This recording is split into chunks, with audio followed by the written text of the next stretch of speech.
Welcome to the Liverpool FC Journal, guys. I'm W. James. This is your Liverpool news update, guys. Obviously, please smash a like on the video and sub as well to help the channel to keep on growing. Thank you for your fabulous response so far to our brand new Liverpool fan channel. Right, look, we're going to talk a little bit of Andy Robertson and his future on this video. We're also going to talk a little bit of Bastoni with the fresh reports coming up linking Liverpool with a move for the Inter Milan defender. But let's start with Andy Robertson. I think, everyone kind of expected at the start of the season, didn't they, when Milos Kerkez was signed, that Robbo would kind of be a backup at very best, and we would see him fleetingly, sparingly.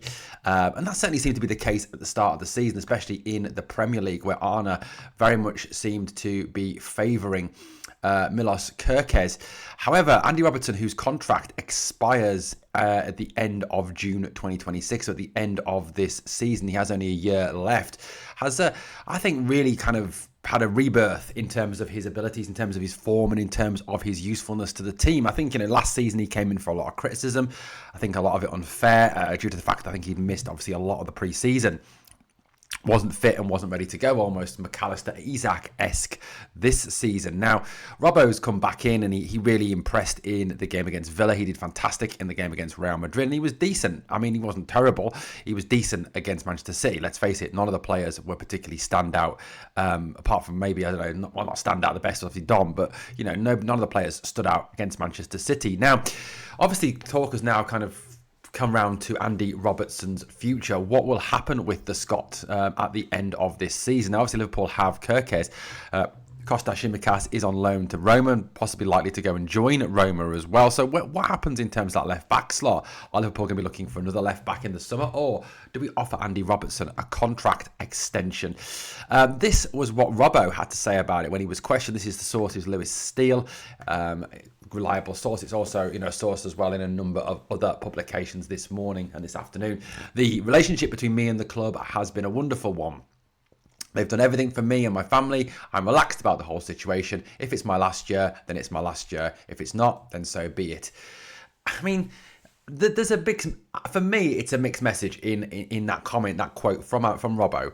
And Robbo always speaks his mind. I think that's one of the things we all admire about Robbo, is he speaks his mind. He says it as it is. He's perhaps one of the few players who, at the time when things were going bad, was actually telling it as it was. It's not good enough. We need to be better. When other people were talking about outside noise and making excuses, no names mentioned. But Robbo was clear on that. Now, Robbo obviously is vice captain as well. Now, it's been a wonderful one. It's a bit past tense, that, for me. It's kind of like, well, I'm probably going to end up leaving. It's probably going to be my last year. Has something been said to him, from the club that they're not prepared to renew, given the fact we're down to the last 12 months again of a deal, and looking at how they've acted with Grav and with Robbo.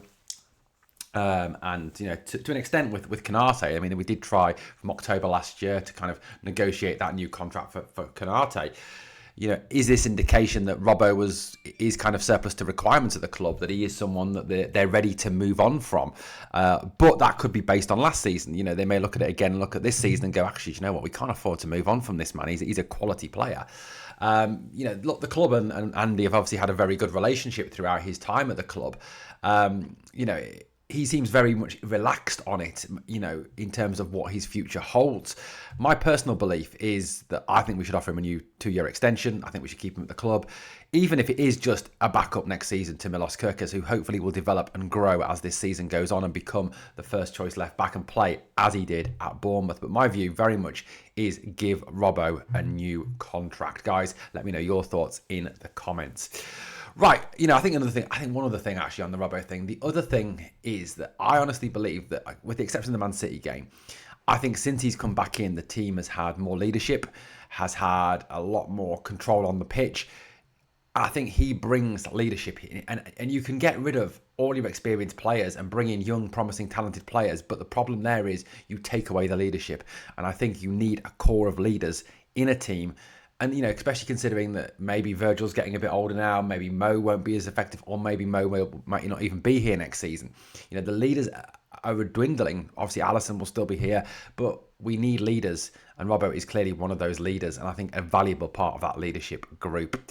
Right, let's move on. So, look, the other thing that's been discussed is the possible move for this man, Bastoni, the young Inter Milan defender. Multiple sources in Italy and in Spain reporting that Liverpool want to sign Bastoni from Inter Milan. Now, it's not known whether this is in the summer or in January. I think it's probably more likely the summer. But I do think Liverpool need to bring in a centre-back in January, especially given the continuing mixed messages around, the whole Konate contract situation. And also the fact that, I'll be honest with you, Konate is always a player who is gloriously inconsistent. He's either great or terrible. There's no in between with him. But look, this, again, like I said, there's no clue whether this is a summer move or a January move in the stories that have been written out there. It is all agreed on that the bid would be around 87 to 88 million pounds for Inter Milan's Alessandro Bastoni, who is widely regarded across Europe as one of the elite top defenders. Obviously, bringing in another Italian centre-back to play when we've got Giovanni Leone, maybe a good move as well for the future. Maybe an Italian core centre-backs would be very, very good for the club. I mean, let's face it, the Italians have always had a reputation for producing outstanding defenders. Certainly, when I was growing up, Franco Baresi, Alessandro Costacurta, Fabio Cannavaro, Paolo Maldini. I know Maldini was a left-back, but he also played some points at centre-back. These are some outstanding players that they've had. Beppe Bergami, there's been some outstanding players. He's only 26 years old, obviously, still in that prime of his career.